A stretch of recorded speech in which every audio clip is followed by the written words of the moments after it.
دوستو السلام علیکم. پہلے آپ اس ویڈیو کو دیکھیں. ایک دن محمد صلی اللہ علیہ وسلم مدینہ میں اپنے خالہ کے گھر آرام فرما رہے تھے. اچانک ان کی آنکھ کھلی اور وہ مسکرا رہے تھے. ان کی خالہ ام حرام نے پوچھا کہ یا رسول اللہ آپ کیوں مسکرا رہے ہیں؟ تو آپ صلی اللہ علیہ وسلم نے کہا کہ مجھے اسی وقت ایک ویژن دکھایا گیا ہے کہ میری امت کے کچھ لوگ سمندروں پر جنگ کے لیے ایسے جا رہے ہیں جیسے بادشاہ اپنے تخت پر ہوتے ہیں.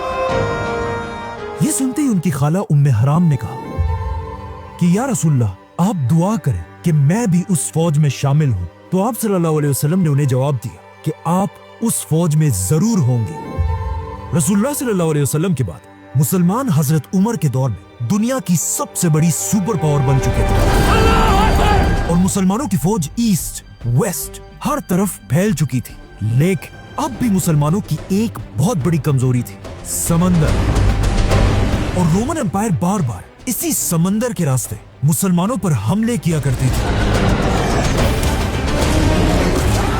کیونکہ اب تک مسلمانوں کے پاس اپنی کوئی بھی نیوی نہیں تھی. اسی لیے حضرت عمر کے زمانے میں ان کے ایک گورنر حضرت معاویہ رضی اللہ عنہ نے ان کی طرف ایک لیٹر بھیجا کہ اب وقت آ چکا ہے کہ مسلمان بھی اپنی پاورفل نیوی بنائیں. لیکن حضرت عمر نے ایسا کرنے سے بالکل انکار کر دیا کیونکہ اس سمندر میں پچھلے 700 سال سے رومن امپائر کا راج تھا اور ان کے پاس دنیا کی سب سے بڑی نیوی تھی، 1000 جنگی کشتی، جس کی وجہ سے اس پورے سمندر کو رومن سمندر کہا جاتا تھا، جس کے مقابلے میں مسلمان ڈیزرٹ میں رہنے والے لوگ تھے اور ان کے پاس سمندروں میں جنگ کرنے کا کوئی ایکسپیرینس نہیں تھا. لیکن جیسے ہی حضرت عمر کے بعد مسلمانوں کے نئے خلیفہ حضرت عثمان بنے، انہوں نے معاویہ رضی اللہ عنہ جو حضرت عمر کے دور میں ایک چھوٹے سے علاقے کے گورنر تھے، حضرت عثمان نے انہیں پورے شام کا گورنر بنا دیا. اور ایک بار پھر معاویہ رضی اللہ عنہ نے اپنے کزن حضرت عثمان کی طرف وہی سیم لیٹر بھیجا. لیکن حضرت عثمان نے انہیں جواب دیا کہ جب حضرت عمر تمہیں نیوی بنانے سے روک رہے تھے تب میں ان کے پاس ہی کھڑا تھا، مطلب اب بھی نیوی بنانے کی اجازت نہیں ہے. لیکن حضرت معاویہ بار بار خلیفہ عثمان سے نیوی بنانے کی اجازت مانگتے رہے، یہاں تک کہ ایک لیٹر میں انہوں نے یہ بھی لکھا کہ رومن امپائر کا سائپرس ہمارے اتنے قریب ہے کہ وہاں کے کتوں کے بھونکنے کی آواز بھی ہمیں یہاں سنائی دیتی ہے. بائی دی وے، یہ صرف حضرت معاویہ نے ایک مثال دی تھی، اصل میں وہاں سے کتوں کی آواز نہیں پہنچ سکتی. آخر حضرت معاویہ کے بار بار کہنے پر حضرت عثمان نے انہیں سائپرس پر حملہ کرنے کی اجازت دے دی. لیکن حضرت عثمان نے کہا کہ تم ایک ہی شرط پر نیوی بنا سکتے ہو کہ اگر واقعی تم کشتیوں پر جنگ کرنا اتنا ہی آسان سمجھتے ہو تو پھر اس جنگ پر تم سارے جنرلز اپنی بیویوں کو بھی ساتھ لے کر جاؤ گے. معاویہ رضی اللہ عنہ نے خلیفہ عثمان کی یہ شرط قبول کی اور اسلام کی پہلی نیوی بنانے کا حکم دیا. لیکن یہاں مسئلہ یہ تھا کہ مسلمانوں میں کسی کو بھی بڑے بڑے جنگی جہاز بنانے کا طریقہ نہیں آتا تھا. تو پھر مسلمانوں نے آخر یہ نیوی بنائی کیسے؟ اصل میں اس سے بہت سال پہلے جب مسلمانوں نے یہ سارے علاقے فتح نہیں کیے تھے اور یہاں رومن امپائر کی حکومت تھی،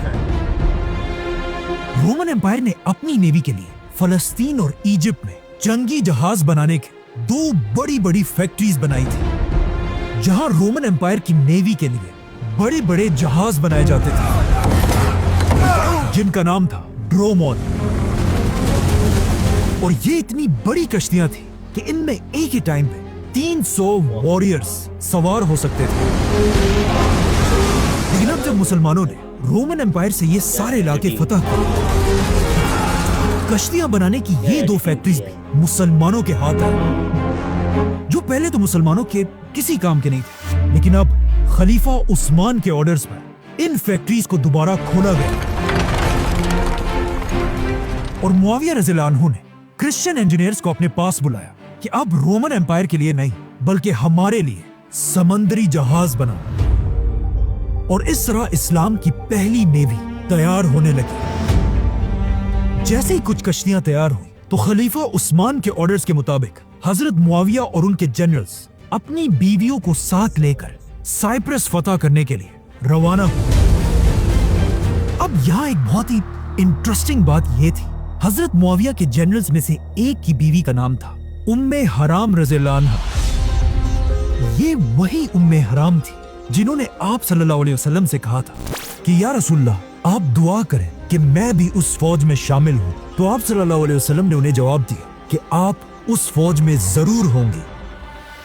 जैसे ही मुसलमानों की फौज साइप्रस पहुंची, साइप्रस के सारे लोगों ने मुसलमानों के सामने सरेंडर कर दिया। ये इस्लाम की नेवी की सबसे पहली फतह थी। लेकिन जैसे ही मुसलमान यहाँ पहुंचे, उम्मे हराम अपने घोड़े से गिरकर शहीद हो गई और यही साइप्रस में आज तक उनकी कब्र है, जिन्हें तुर्की में हाला सुल्तान के नाम से याद किया जाता है। इसके बाद अगले 4 साल तक साइप्रस मुसलमानों के कंट्रोल में रहा।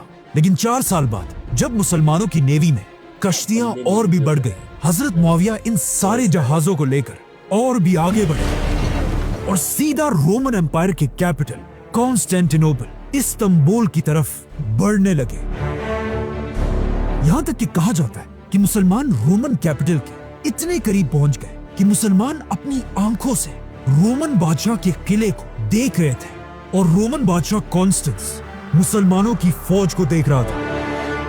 मुसलमान रोमन कैपिटल पर हमला करने के लिए बिल्कुल रेडी थे, क्योंकि उन्हें पता था कि रसूलुल्लाह सल्लल्लाहु अलैहि वसल्लम की एक हदीस है, जो भी मुसलमान फौज सबसे पहले रोमन बादशाह के शहर पर हमला करेगी उन्हें जन्नत मिलेगी। जैसे ही हजरत मुआविया कैपिटल की तरफ बढ़ने लगे, उसी वक्त उन्हें खबर मिली कि पीछे साइप्रस में मुसलमानों के खिलाफ बगावत हो चुकी है। और ये सुनते ही हजरत मुआविया रज़ियल्लाहु अन्हु रोमन कैपिटल पर हमला किए बगैर ही अपनी पूरी फौज के साथ वापस साइप्रस की तरफ फुल स्पीड रवाना हुए और एक बार फिर साइप्रस को दोबारा फतह किया, लेकिन इस बार तलवारों से। मुसलमानों की फौज को अपनी कैपिटल के इतने करीब देखकर अब रोमन बादशाह और बर्दाश्त नहीं कर सकता था और उसने फैसला किया कि अब मैं इन मुसलमानों को रोमन नेवी की असल ताकत दिखाऊंगा, ताकि इन्हें पता चले कि समंदर में असल जंग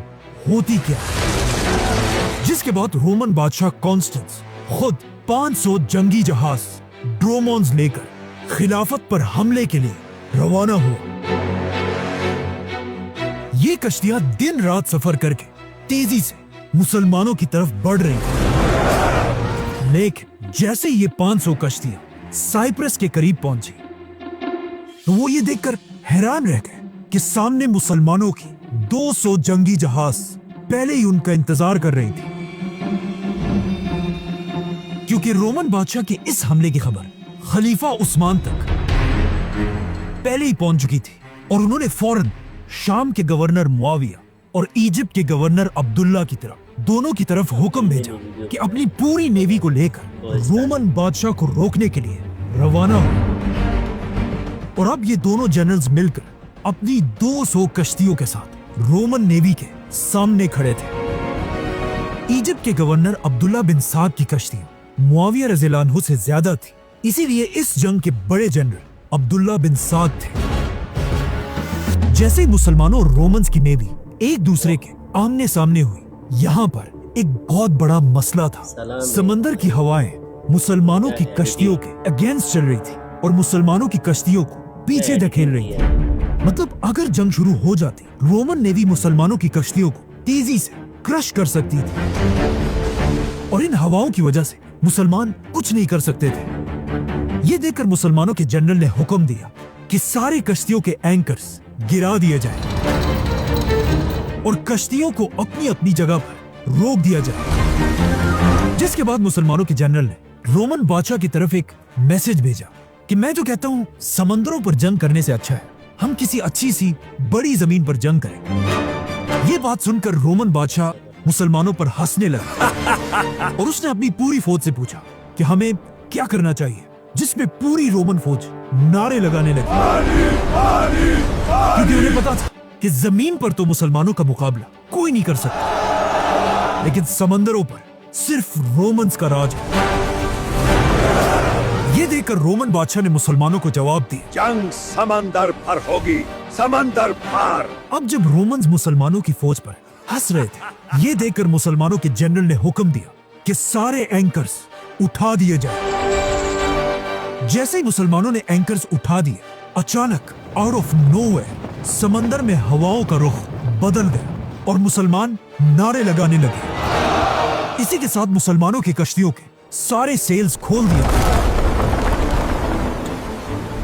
और मुसलमानों के 200 जंगी जहाज फुल स्पीड रोमन्स की तरफ बढ़ने लगे। इस तरह अचानक हवाओं का रुख बदलते देखकर रोमन एम्पायर का बादशाह घबराने लगा और उसे याद आया कि इससे कुछ ही दिन पहले उसने एक ख्वाब देखा था।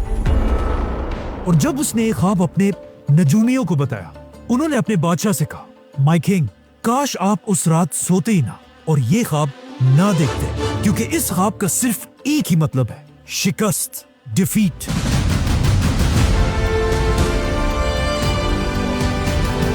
मुसलमानों की कश्तियां तेजी से रोमन्स की तरफ बढ़ रही थी और जैसे ये कश्तियां बिल्कुल एक दूसरे के करीब पहुंची तो ऑफ कोर्स क्या हुआ?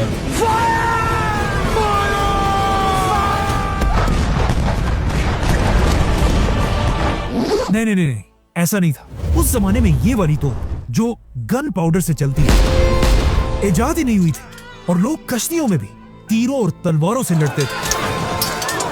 तो जैसे ही मुसलमान रोमन्स के करीब पहुंचे, इससे पहले मुसलमानों ने अपनी सारी कश्तियों को एक दूसरे के साथ मजबूती से बांध दिया था, जिसका मुसलमानों को यह फायदा हो कि मुसलमानों की सारी कश्तियां बिल्कुल स्टेबल थी और मुसलमानों की तीरें सीधा अपने निशाने पर लगती थी।